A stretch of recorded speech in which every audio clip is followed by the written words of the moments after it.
Il-Ministru tal-Agrikoltura Anton Refalo ġie interrogat mill-Pulizija wara l-każ serju li ħareġ dwaru fi frar li għadda brabta ma' ġebla storika li kienet instabet fid-dar tiegħu tal-Qala.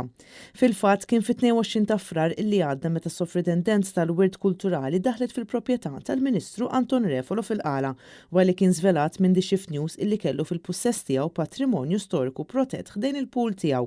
U issa it-Times qed tgħid li Refalo ġie investigat mill-Pulizija propju dwar dan il-każ. L-interrogazzjoni jidher li seħħet aktar kmieni din il-ġimgħa, xi ħaġa li kienet konfermata wkoll minn kelliem għall-Ministeru. Il-patrimonju storiku li spiċċa f'nofs din il-kontroversja huwa ġebla antika li għandha l-isem ta' Reġina Viktorja fuqha, ġebla li hija protetta bil-liġi Maltija bħala wirt nazzjonali. Il-ġebla tidher li ġiet irrestawrata u kienet poġġiet fuq pedestal fil-bitħa tar-residenza ta' Refalo. Jidher li kien it-tifel ta' Refalo stess illi tefa' ritratt tal-post fejn tidher din il-ġebla. Meta ħarġet l-aħbar, il-Ministru Anton Refalo ma kienx wieġeb dwar kif dan il-patrimonju storiku spiċċa fil-pussess tiegħu u għaliex ma rrapportax l-awtoritajiet, iżda minflok iddeċida li jpoġġiha fuq pedestal.